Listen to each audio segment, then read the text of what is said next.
What's going on, Gun Reviewers? My name is GoodOyster1, and this is the new model that I promised you guys on the other video that I'm going to make, and might be the last one for quite a couple of weeks actually.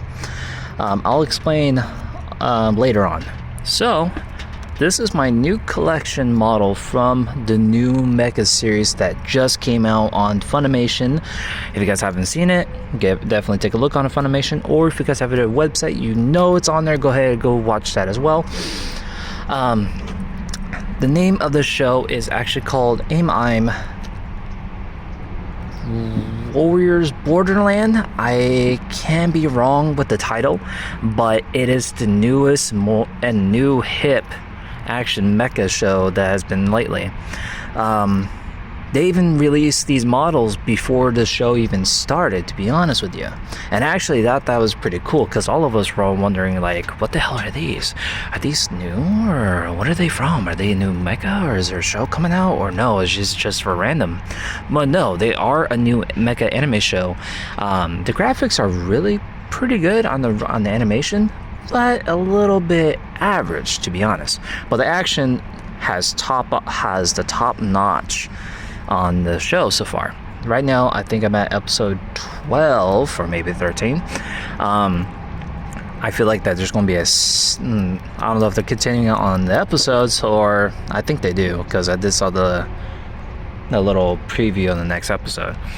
So we are going to review MAILES Kenbu. If I said it wrong, my bad. I'm not very certain Japanese word of this model, but I'm just going to call the MAILES Kenbu.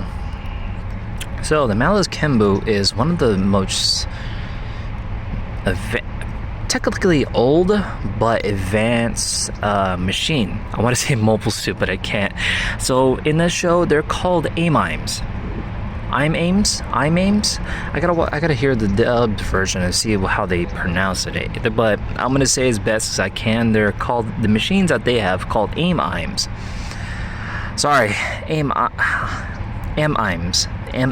Kind of hard to say. So in Japan in 2061, Japan Japan was being engulfed with war between three factions, actually, or three or four, I think. But it was separated in four different directions, and there are resistance group called the Yagaratsu. There are actually other resistance names, but I thought they would be named under the same resistance name, but they had different names of their own. But over on the four locations, there have been, those resistance movements have been called terrorists for the nation now.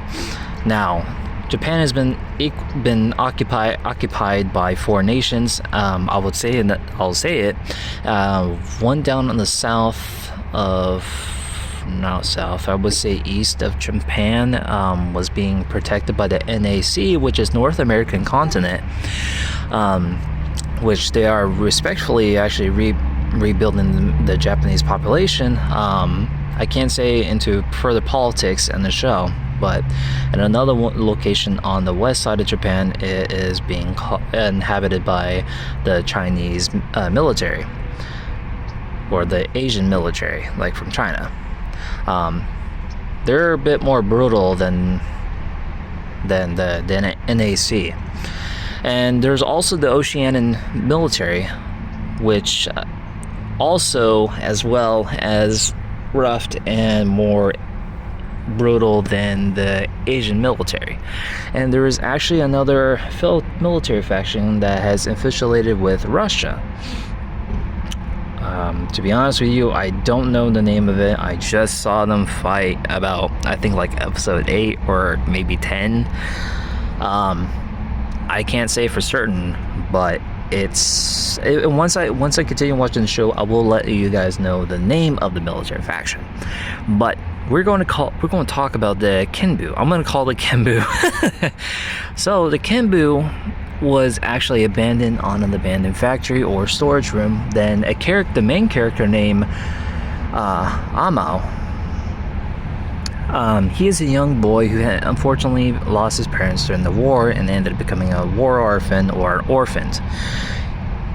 He did start off by going to school, and on his side job that he actually goes with a small scavenging crew that whatever they can scavenge, they can sell it either through the black market or to any merchants. And he does get somewhat money in the back. On one of his excavations, he actually found an AI container having an actual AI. But an AI called out to him for help. And the AI's name is Guy. He's a cute little fella, but a little cocky, I'll tell you that. A little cocky. After installing a Guy into the Kenbu, he started preparations on after setting up on the Kenbu for any combat readiness. But unfortunately, the Oceanian soldiers caught acting one of the AMAIL's friends for salvaging. When they have their own 3 machines actually going after AMAIL, he was able to get into the Kenbu and then ended up activating the Kenbu's machine, and not defenses, but actually got it running. It was very high maneuverable, and to be honest with you, this Kenbu reminds me so much as Barbatos from Blood Orphans. I don't know why, but it does. I won't explain the rest of the show because I'm assuming most of you guys probably have not caught up, which I will not spoil it. I'm only mentioning this on the beginning of the first episode, so I will not explain the rest of how the show went. But let's go ahead and talk about the.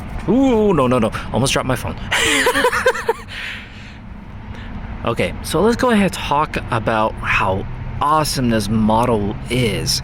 So this model is a unique design. Very little on stickers, I'll admit that. There are very little stickers.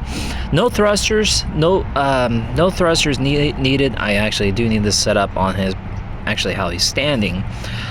His body is actually pretty cool and unique. Sorry, my fingers are all over his face. So no. The interesting part is that the cockpit is in the back where this part of the 2 joints are, not joints, the 2 slots. That's where the cockpit is. Kind of like the same thing as like Nightmares with Code Geass in a way. But I think, to be honest, I don't know if it was Code Geass or this show would actually beat it. I don't know, by Mecha. But this is a really unique design, guys. It's very easy to build, not that hard. Less stickers as well. There are some stickers, but not a lot.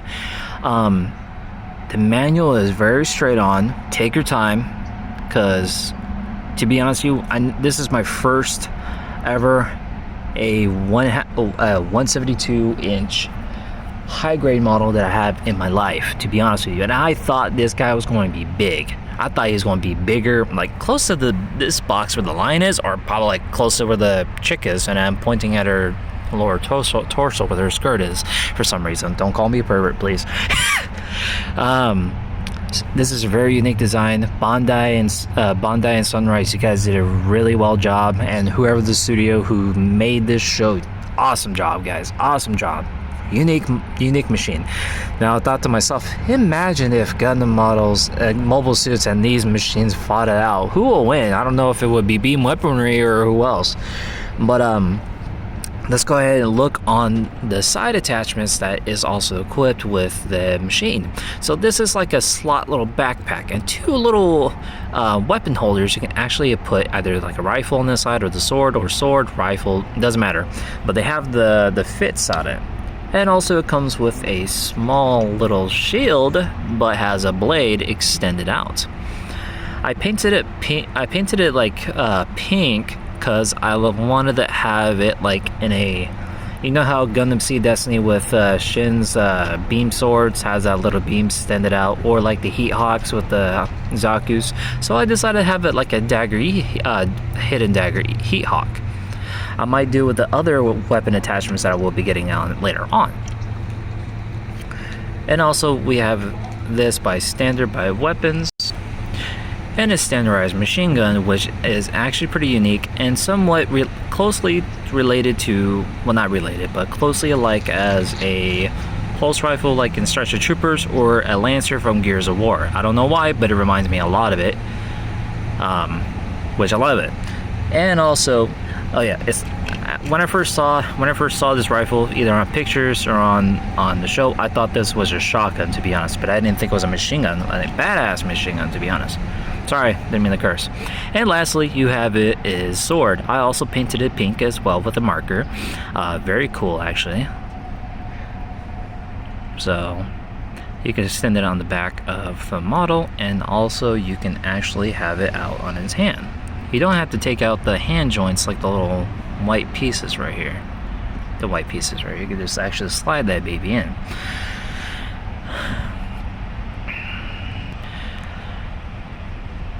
I will be looking forward to getting more of these models. I actually have one in my cart right now, but I will not be getting it as of right now at the moment. I will later on, and hopefully they'll release more of them out. And you guys have any comments? Questions, opinions, or even anything as well, put it down in the comment section. I will put down Gundam Planet Planets on the link. I haven't checked with Big Bad Toy Store. I don't know if they have these in stock or not, but I'm assuming they do, but I might have to take a look at them. Also, if you guys like this video, give it a thumbs up. If you guys don't like it, put a thumbs down. If you guys don't like it, that's fine. And as always, guys, I will see you guys on the next review. I'm not going to say Gundam review on the very beginning, but this is going to be a new review for another mecha series. I am trying to get other mecha series. I'm trying to get another Eureka model, which is on Amazon, and I'm a little bit shady on Amazon because I ordered a Gundam action figure from like the F91, and it hasn't arrived yet, so I might got lost my money on that one. But sorry, I didn't mean to tell you guys on that one. So you guys have yourself a great day, and again, guys, see you guys on the next review. Bye bye.